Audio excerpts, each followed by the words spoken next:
Abra a sua Bíblia em Romanos 12, verso 1.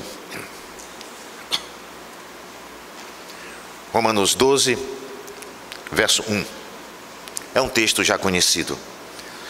Rogo-vos, pois, irmãos, pelas misericórdias de Deus, que apresenteis os vossos corpos como sacrifício vivo, santo e agradável a Deus, que é o vosso culto racional. Feche seus olhos, vamos orar. Bendito Deus, é a tua palavra que nos desafia, que nos exorta, nos anima, nos apacenta. Faz, ó Deus, com que possamos perceber, possamos aprender os teus ensinos, ó Deus, e aplicá-los na nossa vida, ó Deus, que possamos ser desafiados através da tua palavra. Ó Deus, que o teu Espírito nos ajude a te agradar dia após dia, em nome de Jesus. Amém. Carta de Paulo aos Romanos, uma carta em que ele escreveu para mostrar para os seus irmãos conservos quem ele era, aquilo que ele acreditava. Ele tinha planos de ir também à Espanha. Ele precisava de ajuda. Lá a partir do capítulo 15 ele já fala sobre isso. Paulo ele estava querendo compartilhar o seu credo, a sua fé, e ele precisava conversar com os irmãos de Roma. Sabia que existia uma igreja lá com desafios. E ele então escreve para falar daquilo que estava no seu coração. Ele saúda carinhosamente os leitores.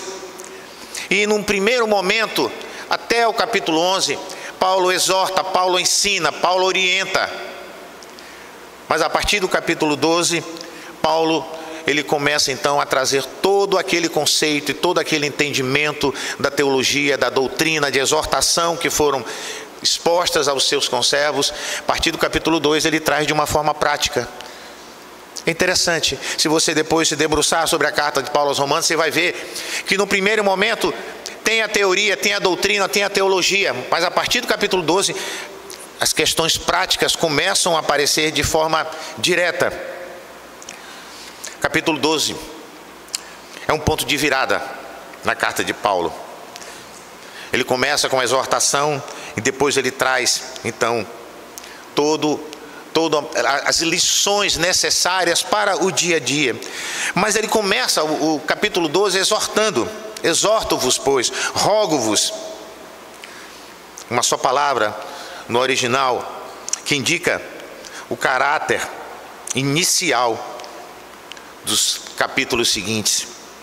Os capítulos iniciais, como falamos, de 1 a 11, são orientações, doutrina. E a partir do 12 ele começa a trazer a aplicação prática, dizendo: exorto-vos, rogo-vos, prestem atenção. A palavra de Paulo refere-se à personalidade por inteiro, de uma vida completa. E ele fala isso também lá em Filipenses 1:20, ele diz assim: segundo a minha ardente expectativa e esperança de que em nada serei envergonhado, antes com toda a ousadia, como sempre, também agora será Cristo engrandecido no meu corpo, pela minha vida, que é pela morte. Portanto, para mim viver é Cristo e o morrer é lucro.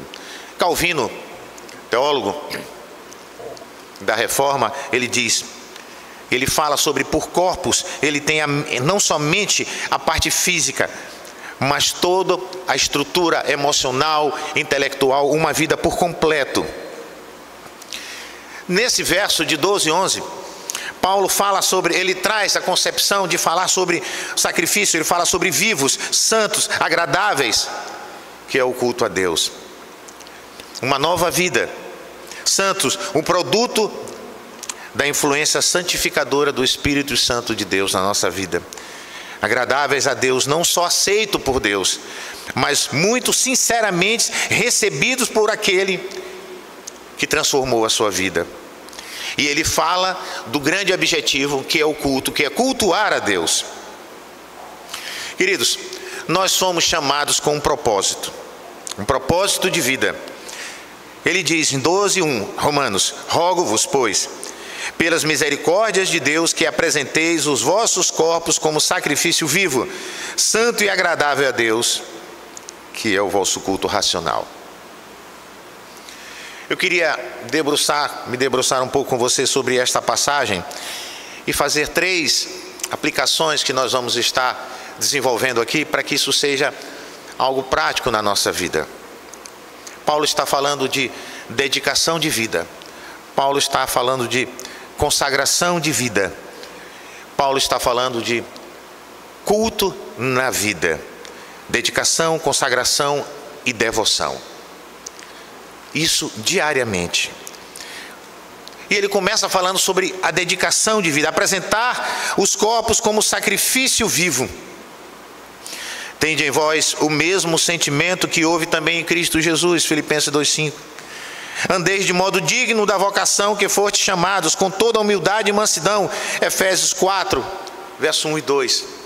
Andar de modo digno a esse chamado, respondendo àquilo que Deus colocou no coração. Mas não somente as atitudes, mas atitudes de vida integral, diária. E tudo que fizerdes, seja em palavra, seja em ação, fazei em nome do Senhor, Colossenses 3,17. E como lemos, Paulo diz, não vivo mais eu, mas Cristo vive em mim. Mas uma vida diária, que respira, que tem fôlego, com ações e reações. Romanos, mesmo capítulo 12, versos 17 e 18. Não torneis a ninguém mal por mal, se possível, quando depender de vós, tende paz com todos os homens. Queridos, quando nos debruçamos sobre a palavra e os ensinos do Senhor Jesus, podemos até dizer que há uma possibilidade de um esforço, de uma consagração da nossa vida, de agir conforme agiu o Senhor Jesus nos seus ensinos. Mas é muito difícil e praticamente impossível para nós, enquanto estivermos aqui, reagirmos conforme Jesus reagiu. Porque estamos sendo aperfeiçoados, porque o pecado ainda habita no nosso corpo. O espírito está pronto, mas a carne é fraca. Ações e reações. Propósitos de vida. Isaías 43:7 diz: a todos os que são chamados pelo meu nome, você e eu. Os que criei para a minha glória, você e eu. Eu os formei e os também fiz para o meu louvor. Nós fomos chamados para louvar e glorificar a Deus. Apresentar os vossos corpos como sacrifício vivo. A nossa vida, uma dedicação de vida. Mas isso nos chama a atenção. Porque sacrifício vivo, se nós atentarmos para todo o ensino bíblico, nós vamos ver que o Antigo Testamento, o sacrifício era um animal que era morto e não vivo. É um sacrifício morto. Ao longo da história da redenção, Deus instituiu formas específicas de como o culto deveria ser realizado, progressivamente desde o Antigo Testamento. Sua vontade, sua santidade, seu plano de salvação. No Antigo Testamento o culto era centrado no templo, nos sacrifícios, nos rituais, nos ritos cerimoniais. Em contraste com o Novo Testamento, especialmente nesse texto que estamos observando, apresenta uma nova forma de culto, espiritual, racional, centrado na entrega total da vida e o crente como sacrifício vivo e não morto. A natureza do sacrifício que está em Levítico, a partir do capítulo 1, era um sacrifício morto. O animal precisava morrer para pagar a culpa daquele que oferecia. Esses rituais expressavam arrependimento, comunhão, gratidão, expiação dos pecados. Levítico 17:11. Os sacrifícios eram sombras dos tipos da obra que apontavam para Jesus, conforme Hebreus 10, de 1 a 4. Tinha um caráter temporário. Era uma tipologia do ministério, da missão do Senhor Jesus, que veio como um sacrifício definitivo, conforme João 1:29. Os sacrifícios eram ritos pedagógicos, ensinavam a gravidade do pecado e a necessidade de perdão. João Calvino, nas Institutas, fala sobre isso. O sacrifício, amados, no Antigo Testamento era um sacrifício vivo, em contraste com o sacrifício morto do Antigo Testamento e o vivo no Novo Testamento. Quando fala em sacrifício, que nós olhamos para o culto, tinha que ter o sacrifício e o animal era morto. E Paulo aqui está dizendo que nós devemos oferecer a nossa vida, o nosso corpo como sacrifício vivo e não morto. Consagração diária. Todo crente é chamado a entregar a sua vida, decisões, desejos, corpo, como instrumento e justiça. Romanos capítulo 6, 13. Um coração de adorador, que adora a Deus em tudo que está na sua vida. O que é adorar a Deus? É colocar Deus em primeiro lugar. Sacrifícios de louvor sempre oferecer a Deus por meio de Jesus. Hebreus 13, 15 já nos fala sobre isso. Sacrifícios espirituais agradáveis, aceitáveis diante de Deus. 1 Pedro 2, 5. Salmo 51, 17. Um coração quebrantado, isso o Senhor não rejeita. Não está falando de um coração morto, não, mas de um coração vivo, que se humilha na presença de Deus. Viver para aquele que por nós morreu, em 2 Coríntios 5. A mudança de paradigma do sacrifício morto para o sacrifício vivo revela a centralidade da nossa vida nas mínimas coisas. A adoração verdadeira não se limita simplesmente a ritos ou cerimônias, mas envolve a nossa existência desde o momento em que acordamos, porque se acordamos é porque a graça e a misericórdia do Senhor foi derramada sobre as nossas vidas. O sacrifício cristão é a entrega do eu inteiro a Deus. Nada menos do que tudo é culto digno de um Deus que deu tudo por nós. John Stott comenta sobre isso. Se alguém quer vir após mim, negue-se a si mesmo. Dia a dia tome-se a sua cruz. Ora, dia a dia tomar a sua cruz, mas a cruz era um instrumento de morte, de condenação. Se aquele que levava a cruz aquele dia, ele ia condenado e morria, ele não tinha como levar um outro dia. Mas o próprio Senhor Jesus está falando, é o sacrifício vivo, é morrer para o mundo, morrer para si mesmo, para agradar a Deus, nas mínimas coisas. Mas não somente, amados, uma dedicação de vida, dedicação em tudo aquilo que nós fizermos do dia a dia. Acordarmos pela manhã, o nosso compromisso profissional, compromisso estudantil, compromisso familiar. Em tudo que fizermos, no nosso respirar, naquilo que estivermos caminhando dia após dia, ser um sacrifício vivo de adoração a Deus. Por que sacrifício vivo? Porque esse mundo está aí oferecendo coisas que desagradam a Deus. É preciso ter os pés firmados na sua palavra para dizer não a muitas coisas que o mundo oferece, para agradar a Deus, levar a sua cruz dia após dia. Rogo-vos, pelas misericórdias de Deus, que apresenteis os vossos corpos como sacrifício vivo, santo e agradável a Deus, que é o vosso culto racional. Mas não somente dedicação de vida. Veja como é interessante. Ele fala um sacrifício santo, uma vida separada, consagração, uma vida agradável. Sede vós também santos em todo o vosso procedimento, porque está escrito, sede santos porque eu sou santo. 1 Pedro 1, 15 e 16. Nos esforcemos para ser agradáveis. 2 Coríntios nos fala sobre isso, no capítulo 5.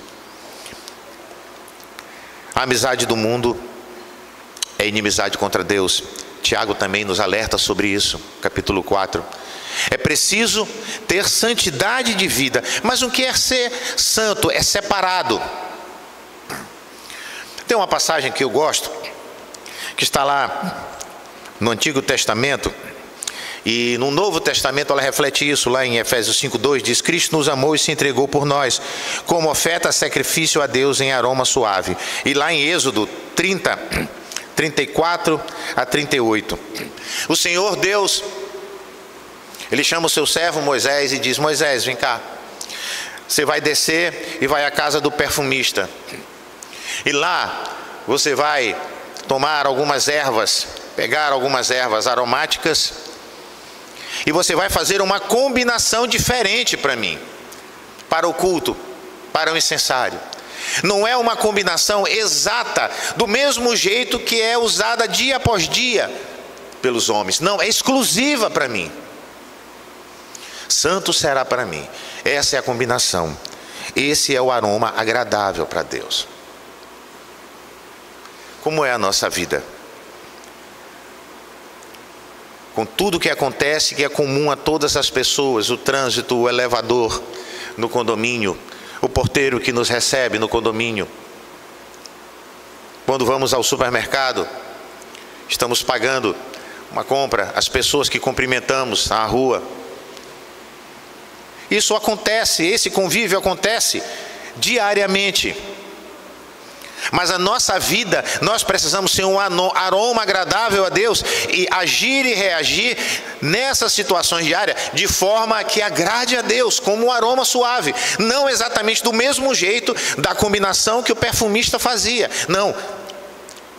Eu vou dirigir o meu carro pela rua, é um sinal que fica verde, amarelo, vermelho. Para todo mundo é uma lei. Como é que eu reajo a isso?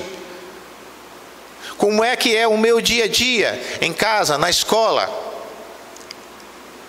É uma prova, o estudante está ali e de repente ele não se preparou direito, mas o colega dele está aqui querendo passar uma cola, dar uma orientação qualquer. Todo mundo está fazendo isso aqui, ó. Não. Eu estou aqui fazer a prova, mesmo que eu tire nota baixa, eu tenho que ser diferente. A combinação da minha vida, dos meus atos dia a dia, precisam ser agradáveis a Deus. Eu caminho, eu uso roupas, eu utilizo veículos, mas a minha vida, a combinação disso tudo precisa ser diferenciada para Deus. Paulo está falando do sacrifício vivo, santo e agradável a Deus, que é uma dedicação de vida, uma consagração e santidade, uma vida santa, não somente separada, mas uma vida que agrada a Deus, que chega à presença de Deus com um aroma suave. E tudo isso aponta para o culto racional, que ele encerra o verso falando sobre o culto racional. A devoção, a nossa devoção, do dia a dia, não somente o nosso culto diário, que a nossa caminhada, dizia o escritor durante um tempo desse atrás, dizia assim: se não há culto na vida, não há vida no culto. A minha vida é um culto a Deus. Para que a minha vida seja um culto a Deus, é preciso que eu respire, que eu caminhe de acordo com as orientações do Senhor, que são colocadas na minha vida através da sua palavra. Eu preciso fazer isso. Eu preciso respirar a palavra. É lâmpada para os meus pés e a tua palavra, ó Senhor, luz para o meu caminho. Eu preciso caminhar de acordo com a orientação de Deus. Aí sim, a minha vida começa. Mas como isso vai funcionar? Eu preciso ser separado, santo, consagrado, agradável a Deus. Eu preciso não somente conhecer os mandamentos, a palavra do Senhor. Sabe por quê, amados? Porque se alguém diz que conhece bem a palavra de Deus, o inimigo do Senhor, Satanás, conhece mais ainda, porque ele estava observando durante toda a escrita e revelação dessa palavra. Mas aquele que conhece a palavra, foi alcançado pelo Espírito, procura ter uma dedicação de vida e uma vida que agrade a Deus. E uma vida que é aroma suave a Deus, é uma vida submissa ao Senhor. Deus, ele se agrada. Um coração contrito e um espírito quebrantado, humilde na sua presença. Do nosso dia a dia, do cotidiano, daquilo que fazemos. Estamos com a programação, foi falado aqui pelo reverendo Antônio, a família, o mês da família. É óbvio que não podemos encontrar uma família perfeita, porque não somos perfeitos. Você tem parentes que não são cristãos, que não são crentes, que de repente criticam, e outros, apesar do seu testemunho e da sua palavra, não ouvem, e o nosso coração fica triste. Intercedemos por eles, porque sabemos que não somos perfeitos, mas é a palavra de Deus que muda o coração das pessoas. E como tem sido a nossa caminhada com os nossos parentes, os familiares. A primeira igreja é a família. A primeira igreja é a família. Nós temos que mostrar que a nossa vida é uma vida de adoração, uma vida que agrada a Deus dentro da família. Com os parentes, os cunhados, os primos, sobrinhos, enfim. Aqueles que sabem que somos imperfeitos, mas que estamos buscando viver de forma que agrade a Deus, demonstrando amor e sempre que possível falar a respeito das verdades de Deus. Queria dizer para você que, na verdade, tudo que nós falarmos para alguém, para um familiar, não vai mudar o coração dele. Somente a palavra de Deus é que muda. E a palavra de Deus, muitas das vezes, precisa estar bem clara nas nossas atitudes. Porque às vezes nós queremos falar, mas as atitudes mostram um caminho diferente. É preciso uma dedicação de vida. É isso que Paulo está falando, apresentar o corpo como sacrifício vivo, diante das diversas situações. Sacrifício não simplesmente uma entrega, mas uma entrega que agrada a Deus, uma santidade de vida. Uma combinação de ações e reações diferenciadas, como um perfume que é diferenciado para um incensário, que foi falado aqui em Êxodo. E isso tudo aponta para o nosso culto racional, como Paulo fala, que fala sobre devoção, sobre reverência, sobre exclusividade, conhecimento de Deus, que evidencia o princípio para o qual nós somos chamados. Devoção, o nosso culto racional. Salmo 100, verso 2 diz: servir ao Senhor com alegria. O que o salmista quer dizer com isso? Quer dizer que o nosso culto não pode ser frio, tem que ter emoção, tem que ter afeto, tem que ter amor, reverência diante do Senhor. Não podemos simplesmente chegar, nos assentarmos na casa do Senhor, ouvirmos a palavra, até balbuciarmos um hino ou cantarmos a estrofe de um cântico. Deus está no seu trono para receber toda essa adoração, e o seu Espírito é que move os nossos lábios. Eu e você, nós estávamos perdidos no lamaçal do pecado, como o Salmo 40 fala. Ele nos tirou, Ele nos perdoou esse pecado. Ele colocou os nossos pés sobre a rocha. Essa rocha é Cristo, nós estamos firmados em Cristo. Mas Ele não só fez isso, não. E a Bíblia diz que Ele colocou em nossos lábios um hino de louvor ao seu nome. Eu creio que você tem muitos motivos para louvar, agradecer e engrandecer a Deus. Pela tua vida, vida dos teus familiares, pelo dia a dia, pela graça e misericórdia. Servir ao Senhor com alegria, com afeto, com amor, com devoção. Em João 4, aquela conversa de Jesus com a mulher que foi ao poço samaritana, ele diz lá no verso 23, os verdadeiros adoradores adorarão o Pai em espírito e em verdade. Ele está falando de intimidade, de conhecimento, de profundidade, de totalidade, não simplesmente de um ritual vazio. É preciso ter essa devoção, que é fruto de um sacrifício vivo diário, de uma vida que se dedica a Deus, em consagração, com devoção, mas também com reverência. Por isso, recebendo nós um reino inabalável, retenhamos a graça pela qual sirvamos a Deus de modo agradável, com reverência e santo temor. Hebreus 12, 28. Reverência e santo temor, de modo agradável. Precisamos ter alegria, ter sentimentos, mas ter reverência, ter temor diante do Senhor. Queridos, a nossa vida deve ser um sacrifício vivo e agradável diante de Deus.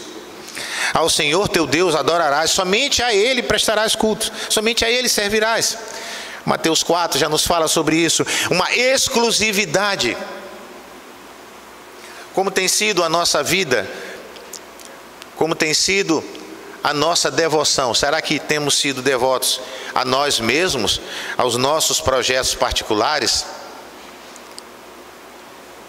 Quando você quer realizar um projeto, que aquilo pode dar visibilidade para você, mas de repente você sente, de acordo com a caminhada, com tudo que está sendo feito, que aquele é o momento para você ir mais devagar, ou quem sabe pisar no freio, ou quem sabe naquele momento não realizar aquilo, porque você sente que a tua parada, a tua mudança de atitude naquela hora visa o engrandecimento do Senhor.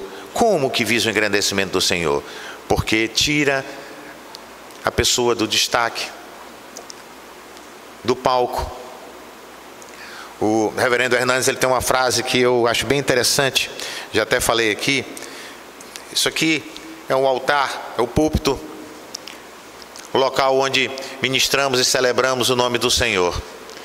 E quando estamos no púlpito, seja cantando, seja pregando, seja orando, seja ministrando o culto, se o nosso coração estiver altivo, ali se torna o trono de Satanás. Toda a glória aqui é para Jesus, todo louvor para Jesus, toda adoração para Jesus, porque é Ele, somente Ele, que nos conduz à presença do Pai Todo-Poderoso, que nos ama. Precisamos cultuar a Deus com devoção, com exclusividade, mas precisamos ter conhecimento, o nosso culto racional, como Paulo fala. E tem uma frase que me chama bastante atenção, em Oséias capítulo 6, verso 3: conheçamos e prossigamos em conhecer ao Senhor. Ou seja, estamos conhecendo a Deus, mas precisamos prosseguir conhecendo cada vez mais a Deus, saber da sua boa vontade, como devemos caminhar diante do Senhor.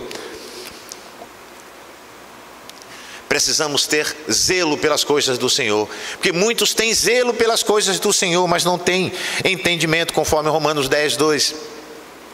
Amados, o princípio para o qual nós somos chamados, para proclamarmos as virtudes daquele que nos chamou das trevas para a sua maravilhosa luz. Rogo-vos, pois, pelas misericórdias de Deus, que apresenteis os vossos corpos como sacrifícios vivos, respiração do dia a dia. Mas esse sacrifício precisa ser santo, ser agradável ao Senhor. E esse sacrifício deve apontar para o nosso culto racional. E como devemos fazer isso? Com uma dedicação de vida diária, desde os primeiros momentos. Mas não somente dedicar, mas consagração de santidade, sendo agradável a Deus. E que a nossa caminhada, a nossa vida, seja um culto a Deus. Rogo-vos, pois, pelas misericórdias de Deus, amados, que apresenteis os vossos corpos como sacrifício vivo. E esse sacrifício precisa ser santo. Esse sacrifício vivo que é a tua vida precisa ser agradável a Deus. E deve apontar, e isso deve ser o nosso culto, com entendimento, com conhecimento da vontade e da orientação de Deus, buscando ser aperfeiçoados na sua palavra. A partir do verso 12, Paulo começa a trazer orientações práticas para a igreja de Roma. E essa orientação prática nos alcança hoje quando lemos a palavra do Senhor. Amados, que a nossa vida, que quando amanhecermos possamos ter em mente o nosso coração, que precisamos ser vidas de sacrifício agradável a Deus por meio de Jesus. Santo, que chega à presença do Senhor de forma agradável, de forma que Ele veja que é uma vida que se esforça para bendizer o seu nome. Mas tem que ser com entendimento. E tudo isso tem que ser o culto da nossa vida, porque nós somos chamados para adorar e para glorificar a Deus. Feche seus olhos, vamos orar. Santo eterno Deus, é a tua palavra que nos desafia. Nós te agradecemos, ó Pai, porque somos desafiados. E é o teu Santo Espírito que nos dá entendimento, para que possamos colocar em prática a tua boa vontade, ó Pai. Nos ajuda a sermos sacrifícios vivos diariamente diante do Senhor. Nos ajuda a sermos santos e agradáveis na tua presença. Nos ajuda a celebrarmos o teu nome com entendimento, o nosso culto racional, ó Pai, visando unicamente a tua glória. Essa é a tua igreja, ó Pai, que busca te agradar, louvar o teu nome, ó Deus, bendizer o teu nome. Nós te pedimos, nós te rogamos, em nome do Senhor Jesus. Amém.